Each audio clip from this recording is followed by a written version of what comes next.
আপনার ঈমান আপনার ওই স্বর্ণের চেয়ে, পৃথিবীর সমস্ত সম্পদের চেয়ে এটা কি মূল্যবান নয়? সেই ঈমান রক্ষার জন্য আপনি এত হালকা হয়ে গেলেন কেন?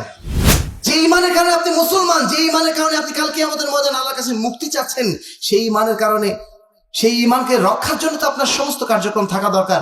আপনি কেন গণতন্ত্রের রাজনীতির পিছনে ছুটে যে আপনার এই মূল্যবান ঈমানটাকে আপনি হারিয়ে ফেলছেন? চন্দ্র সূর্য নক্ষত্র রাজি সবকিছু তার ইশারায় চলছে, এটুকু বিশ্বাস করার নামই বোধ হয় ঈমান। সম্মানিত উপস্থিতি, এর নাম ঈমান নয়।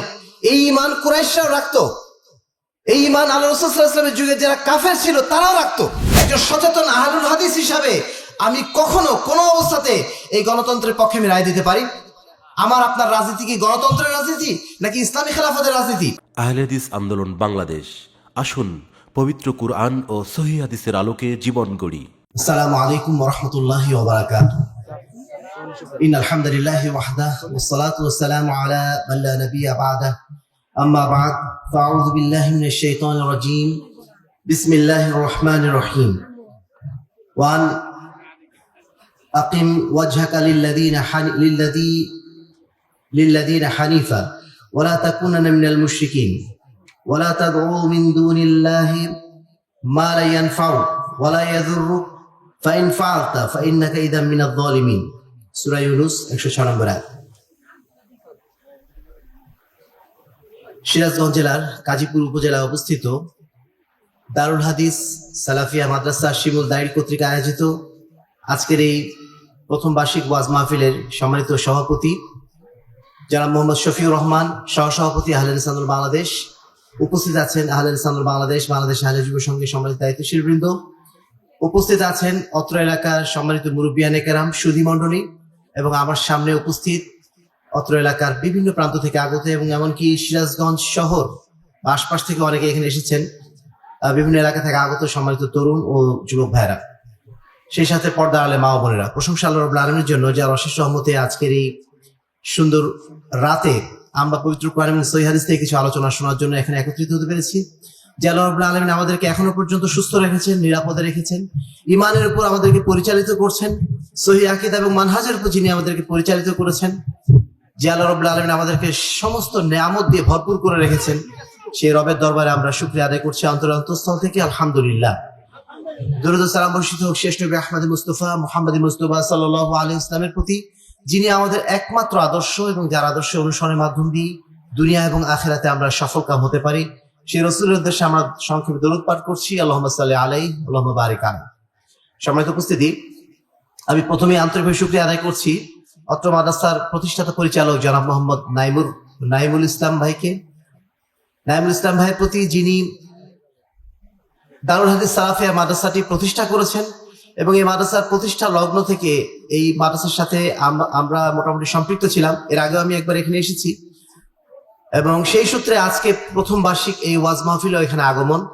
আমরা তাকে আন্তরিকভাবে ধন্যবাদ জানাচ্ছি, মোবারকবাদ জানাচ্ছি যে তিনি এই এলাকায় এমন একটি মাদ্রাসা প্রতিষ্ঠা করেছেন যার মাধ্যম দিয়ে এই এলাকার সন্তানদেরকে ইসলামের বিশুদ্ধ শিক্ষা দেওয়া, পবিত্র কোরআন এবং সহিহ হাদিস অনুযায়ী পরিচালনা করা, তাওহীদ এবং সুন্নাতের শিক্ষা দেওয়ার একটা সুন্দর সুযোগ তিনি তৈরি করে দিয়েছেন।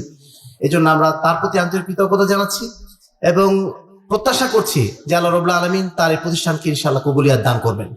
সেই সাথে এই এলাকার মানুষদের মধ্যে এই প্রতিষ্ঠানটি একটি হকের বাতিঘর হিসাবে গড়ে উঠবে। আল্লাহ রাব্বুল আলামিন সেই তৌফিক যেন তাকে এবং তার প্রতিষ্ঠানকে দান করেন, আল্লাহুম্মা আমিন। আমি আপনাদের প্রতি আন্তরিকভাবে শুকরগুজার এই জন্য যে এখানে অনেক ভাই এসেছেন, যারা এসেছেন সিরাজগঞ্জ শহর থেকে বা আরো দূর দূরান্ত থেকে, অনেকে 2 ঘন্টা পথ অতিক্রম করে এখানে এসেছেন শুধু আমাদের কিছু কথা শোনার জন্য। আল্লাহ রাব্বুল আলামিন তাদের এই দ্বীনের প্রতি জাজবা, সত্য গ্রহণ, হক গ্রহণের প্রতি যে আগ্রহ, আল্লাহ রাব্বুল আলামিন এই আগ্রহগুলোকে যেন কবুল করে নেন। আল্লাহ রাব্বুল আলামিন আমাদের সবাইকে আমাদের মৃত্যু অবধি বিশুদ্ধ ঈমান, বিশুদ্ধ আমলের উপর টিকে থাকার জন্য তৌফিক দান করেন, আল্লাহুম্মা আমিন। সম্মানিত উপস্থিতি, রাত গভীর হয়ে গেছে, আমি খুব সংক্ষেপে যে বিষয়টি আপনাদের কাছে উপস্থাপন করার চেষ্টা করব। একজন সচেতন মুসলিম হিসাবে, একজন আহলুল হাদিস হিসাবে আমরা সবাই জানি কত চরম ফিতনার মধ্যে আজকে আমরা অবস্থান করছি। বাইরের হাজার ফিতনা তো আছেই, সেই সাথে নিজেদের মধ্যকার ফিতনা, এমনকি যারা আমরা দ্বীনের উপর টিকে থাকতে চাচ্ছি, যারা আমরা পরিপূর্ণ মুসলিম হওয়ার চেষ্টা করছি, পরিপূর্ণ হকপন্থী হওয়ার চেষ্টা করছি, তাদের উপর যে বিপদগুলো, সেই বিপদগুলো শুনলে আমাদের গা শিউরে ওঠে। আমাদের ভাইরা এখানে এসেছেন অনেকেই, তারা বলছেন যে তারা তাদের পরিবারে মাত্র একজন আহলুল হাদিস, তাদের এলাকায় কোনো আহলুল হাদিস মসজিদ নাই, সেখানে যে সালাত আদায় করবেন সেই সুযোগ নেই। তারা যান সেই মানে আপনার সিরাজগঞ্জ সদরে তাদেরকে যেতে হয়, অথবা কাজীপুরে আসতে হয়, অথবা কামারখন্দে যেতে হয় জুমার সালাত পড়ার জন্য। এত কষ্ট করে তারা দিনের উপর টিকে থাকার চেষ্টা করছেন। এমতো অবস্থায় আশপাশের মানুষগুলো তারা সবসময় তাদেরকে তুচ্ছ তাচ্ছিল্য করছেন, নানা ধরনের তাদেরকে লকব দিচ্ছেন।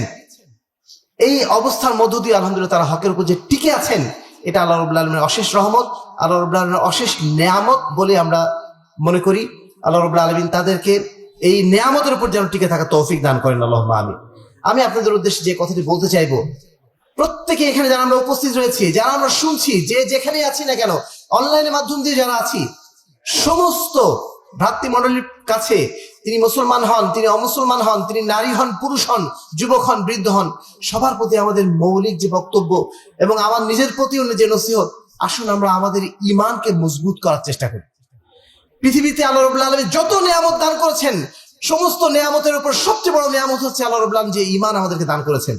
যে ঈমানের বলে আমরা আজকে নিজেদের মুমিন পরিচয় দিতে পারছি, যে ঈমানের কারণে আমরা নিজেদেরকে মুসলিম পরিচয় দিতে পারছি, যে বিশুদ্ধ ঈমানের কারণে আমরা নিজেদের আহলুল হাদিস পরিচয় দিতে পারছি, সেই ঈমানের চেয়ে দামি জিনিস আর নেই। এই ঈমানকে আমরা যতদিন পর্যন্ত মজবুত রাখতে পারবো, যতদিন বিশুদ্ধ রাখতে পারবো, যতদিন শিরক থেকে মুক্ত রাখতে পারবো, ততদিন আমরা নিরাপদ। আর যখনই আমরা ঈমানের বিষয়ে হাল ছেড়ে দেব, ঈমানকে সস্তা বানিয়ে ফেলবো, ঈমানকে আমরা গুরুত্বহীন বানিয়ে ফেলবো, সেই তখন থেকেই আল্লাহ রাব্বুল আলামিন যে নিয়ামত আমাদের দান করেছেন, সেই নিয়ামত আস্তে আস্তে আমাদের কাছ থেকে হারিয়ে যেতে থাকবে।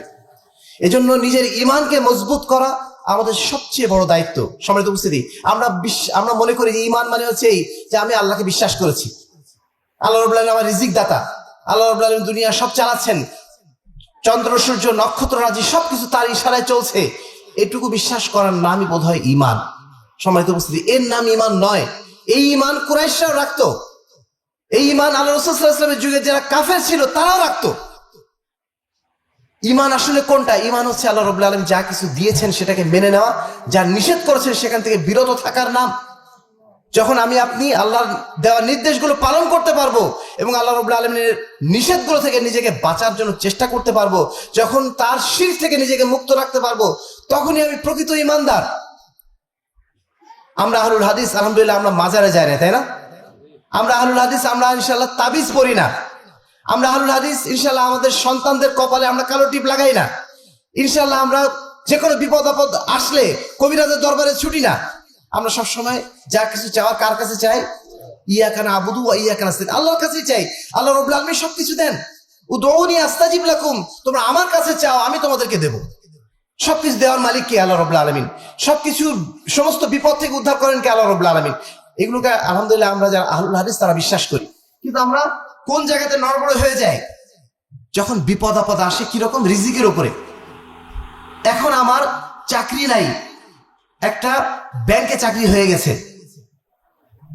ব্যাংকে চাকরি হয়ে গেছে, আর কোনো চাকরি আমি খুঁজে পাচ্ছি না। 5 বছর ধরে চাকরি খুঁজেছি, পাই নাই, একটা চাকরি পেয়েছি ব্যাংকে। সেই সময় আমার মন বলছে ওখানে যদি আমি যাই তাহলে তো আমার সুদ খেতে হবে, আমার ইনকাম তো হালাল হয়ে যাবে। আমার বাপ মা, আমার অভিভাবকরা, আমার বন্ধুরা বলছে আরে ভাই 5 বছর পরে চাকরিটা পেলে চাকরিতে কিছুদিন ঢুকে পরে বের হয়ে যাও, এখন আপাতত ঢুকে থাকো। এই অবস্থায় আমার ইমানের পরীক্ষাটা শুরু হয়ে যায়। ওই সময় ইমান ধরে রাখাটা অত্যন্ত কঠিন হয়ে যায়। তখন ওই হাদিসটার কথা মনে পড়ে যখন আল্লাহ রাসূল সাল্লাল্লাহু আলাইহি ওয়াসাল্লাম বলেছিলেন যে শেষ জামানায় এমন একটা পরিবেশ আসবে যখন ইমান ধরে রাখাটা একটা জ্বলন্ত কয়লা ধরে রাখার মতো হবে। এই অবস্থার মতো হয়ে যায়, তখন আমার আপনার ইমানের পরীক্ষা শুরু হয়ে যায়। ইমানের পরীক্ষা কখন শুরু হয়? যখন এখন ধরেন প্রচলিত রাজনীতি শুরু হয়েছে, প্রচলিত রাজনীতির এখন দমদমা রমরমা, 2 দিন পরে নির্বাচন হবে। আমার আপনার ঘরে আলহামদুলিল্লাহ এখন বহু ধরনের লোকজন যাতায়াত করছে, এমন এক ধরনের লোকও যাতায়াত করছেন যারা আল কোরআনের রাজ প্রতিষ্ঠা করার জন্য কাজ করছেন, যারা বলছেন আল্লাহর আইন চাই, সৎ লোকের শাসন চাই। এই ভদ্রলোকরাও আমার আপনার সামনে এসে এখন ভোট চাচ্ছেন প্রচলিত গণতন্ত্রের পক্ষে। তারা কথা বলছেন গণতন্ত্র আসলেই দেশে শান্তি আসবে। এই যে কথা যারা বলছেন, এই কথাগুলো যখন আপনার সামনে আমার আপনার কানে বারবার ঢুকতে থাকবে, সেই সময় আমার ইমানের পরীক্ষা শুরু হয়ে যাবে যে আমি কি আল্লাহ রাব্বুল আলামিনের আইনের পক্ষে রায় দেব, নাকি আমি প্রচলিত গণতান্ত্রিক রাজনীতির পক্ষে আমি রায় দেব। এই সময় আমার পরীক্ষা শুরু হয়ে যাবে। একজন মুসলিম হিসাবে, একজন সচেতন আহলুল হাদিস হিসাবে আমি কখনো কোনো অবস্থাতে এই গণতন্ত্রের পক্ষে আমি রায় দিতে পারি? আমার আপনার রাজনীতি কি গণতন্ত্রের রাজনীতি নাকি ইসলামী খেলাফতের রাজনীতি? একজন মুসলমান তার ইমানকে সবচেয়ে দামি মনে করেন, বললাম না আগে, তার ইমানকে কোনো অবস্থাতে সে নষ্ট হতে দিতে চায় না। কিন্তু এই গণতন্ত্রের রাজনীতি আমাদেরকে একটা ভোটের বিনিময়ে আমাদের ইমান কেড়ে নিয়ে চলে যায়। এই গণতন্ত্রের রাজনীতি আমাদেরকে হিন্দু ভাইদের কাছে যে বলতে বাধ্য করায় যে রোজা এবং পূজা সমান, অতএব আমাদেরকে ভোট দাও।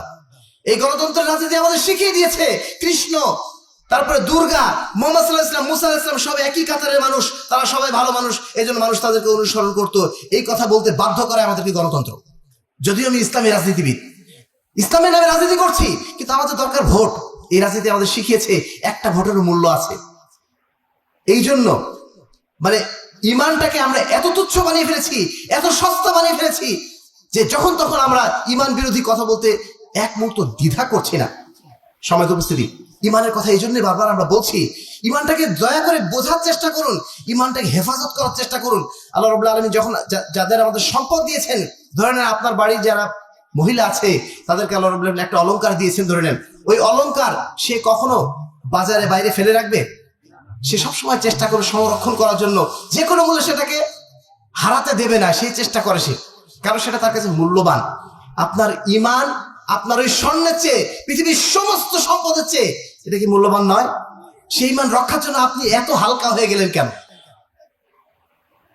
যে ইমানের কারণে আপনি মুসলমান, যে ইমানের কারণে আপনি কালকে আমাদের ময়দানে আল্লাহর কাছে মুক্তি চাচ্ছেন, সেই ইমানের কারণে, সেই ইমানকে রক্ষার জন্য তো আপনার সমস্ত কার্যক্রম থাকা দরকার। আপনি কেন গণতন্ত্রের রাজনীতির পিছনে ছুটে যে আপনার এই মূল্যবান ইমানটাকে আপনি হারিয়ে ফেলছেন? আপনি বলছেন, খুব সুন্দরভাবে বলে দিচ্ছেন যে এই যুগে এই ছাড়া কোনো উপায় নেই। আপনি যখন এই কথাটা বলছেন, তখন কি আপনি একবার চিন্তা করছেন আল্লাহ রাব্বুল আলামিনের ওই কথা, যেখানে তিনি বলছেন আফা হুকমাল জাহিলিয়াতি ইয়াবগুন ওয়া মান আহসানু মিনাল্লাহি হুকমান লিকাওমি ইউকিনুন। তোমরা কি জাহিলিয়াতের বিধিবিধানের দিকে ছুটে চলছো? তোমরা কি জাহেলি যুগে, মূর্খতার যুগে, অন্ধকারের যুগে যে সমস্ত নীতিমালার দিকে মানুষ আহ্বান করতো, সেই দিকে তোমরা ছুটে যাচ্ছ, সেটাকে তোমরা পছন্দ করছো।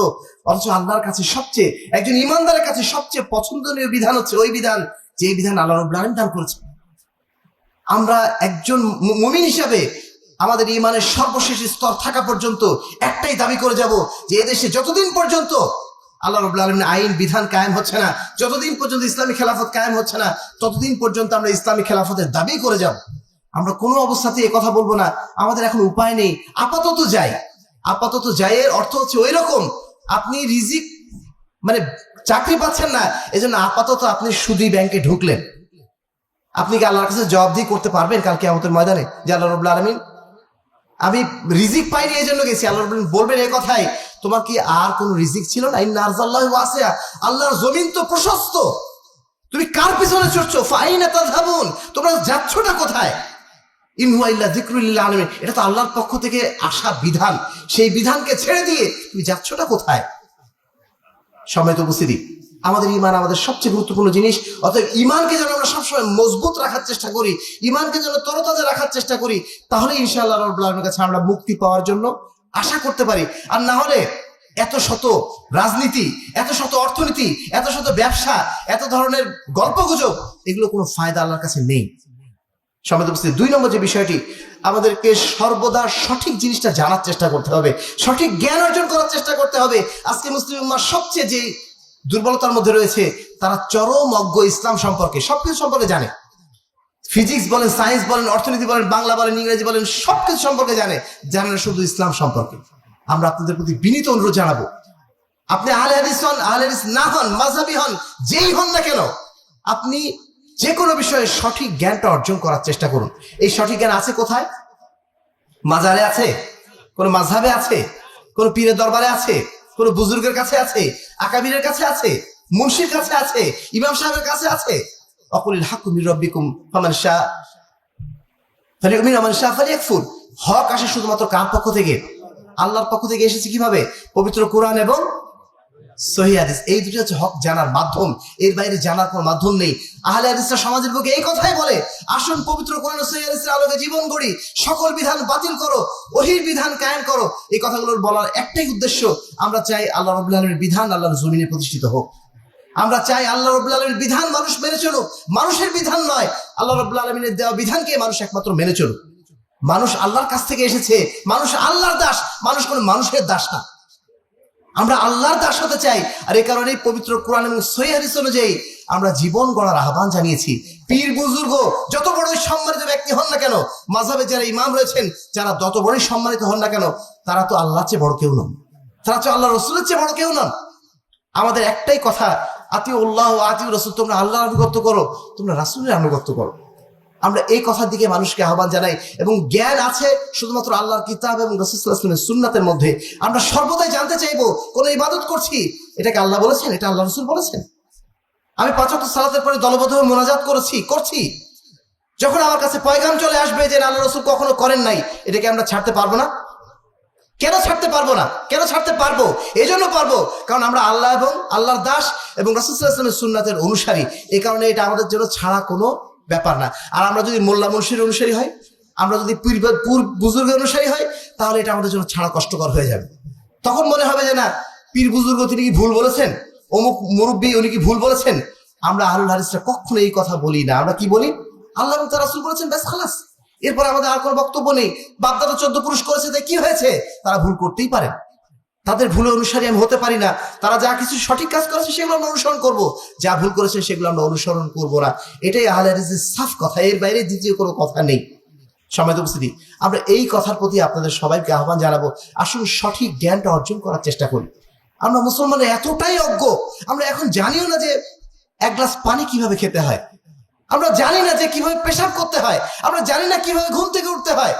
এতটাই অজ্ঞ আমরা। কোরআন হাদিস তো বহু দূরে, সাধারণ কালচার গুলো পর্যন্ত আমরা জানি না। নানা ধরনের হারামের মধ্যে আমরা সব লিপ্ত হয়ে বসে আছি, কোনো ভ্রুক্ষেপই নেই।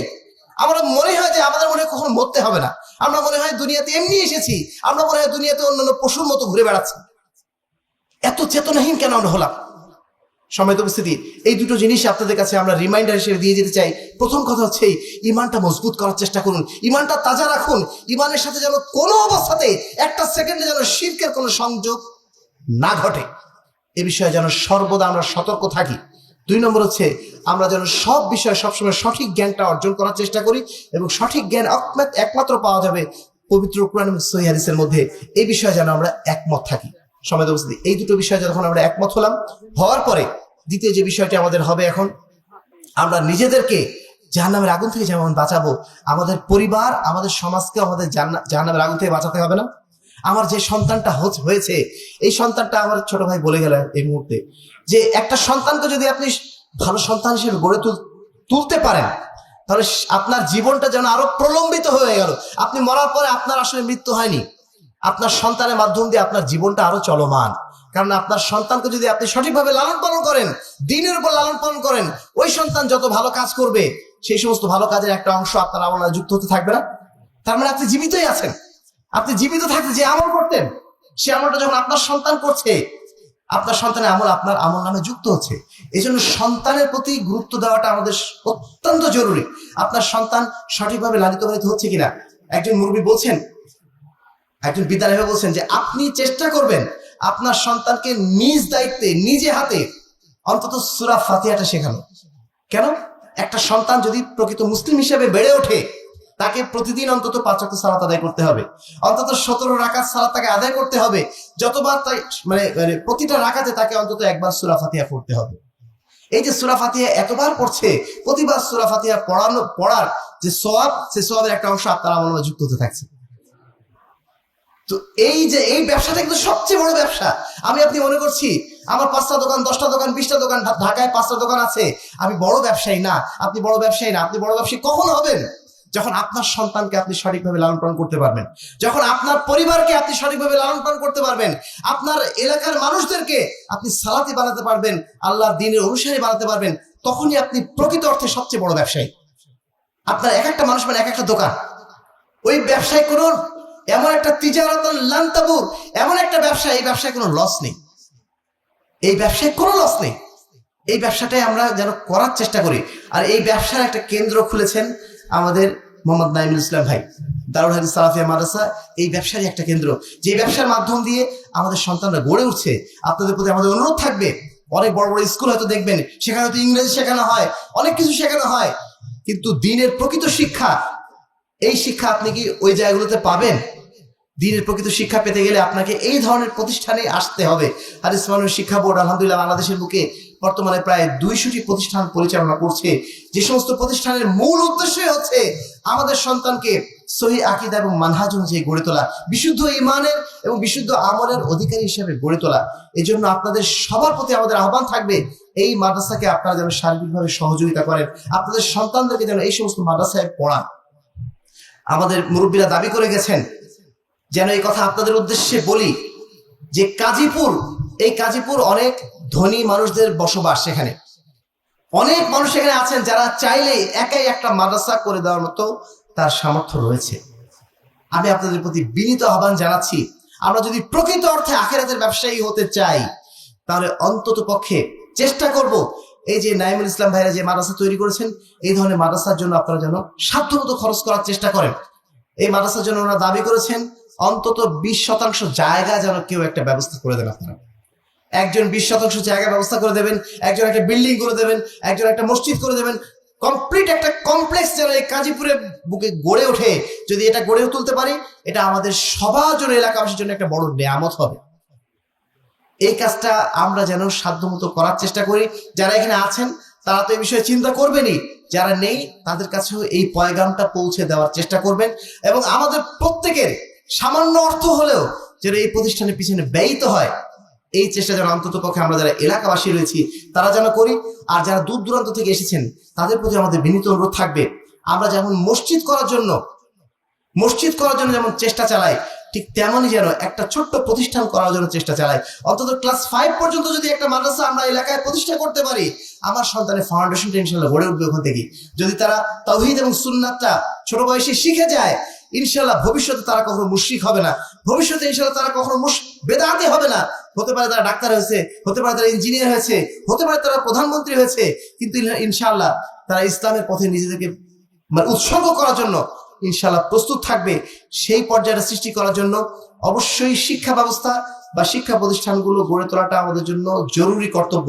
আমি আর বেশি বাড়াতে চাচ্ছি না, আপনাদের সবার প্রতি আমরা আন্তরিক কৃতজ্ঞতা প্রকাশ করছি আজকের এই মাহফিলে আসার জন্য। আমাদের জন্য দোয়া করবেন। মোহতারাম আমির জামাত প্রফেসর ডক্টর মোহাম্মদ আসাদুল্লাহ আল গারিব, যার অক্লান্ত পরিশ্রমের কারণে এমন একটি জামাত গড়ে উঠেছে, আহলে হাদিস বাংলাদেশ যুব সংঘের মতো জামাত, যেই জামাত সারা বাংলার বুকে পবিত্র কোরআন ও সহিহ হাদিসের দাওয়াত ছড়িয়ে দেওয়ার জন্য চেষ্টা চালাচ্ছে, এমন একটি প্ল্যাটফর্ম গড়ে তুলেছে যে প্ল্যাটফর্ম থেকে আমরা বলিষ্ঠ গলায়, জোর গলায় বলতে পারি, আসুন পবিত্র কোরআন ও সহিহ হাদিসের আলোকে জীবন গড়ি, সকল বিধান বাতিল করো, ওহীর বিধান কায়েম করো। এই বার্তাগুলো সমাজের বুকে আমরা ছড়িয়ে দিতে পারছি এই প্ল্যাটফর্মের কারণে। আপনারা তার জন্য দোয়া করবেন, আল্লাহ রাব্বুল আলামিন তাকে যেন নেক হায়াত দান করেন। যতদিন তিনি বেঁচে আছেন আল্লাহ রাব্বুল আলামিন তার মাধ্যম দিয়ে যেন দ্বীনের খেদমত অব্যাহত হবে নেন, আল্লাহ রাব্বুল সেই তৌফিক যেন তাকে দান করেন। আল্লাহুম্মা আমিন। ওয়া আখিরু দাওয়ানা আলহামদুলিল্লাহি রাব্বিল আলামিন। আসসালামু আলাইকুম ওয়া রাহমাতুল্লাহি ওয়া বারাকাতুহু।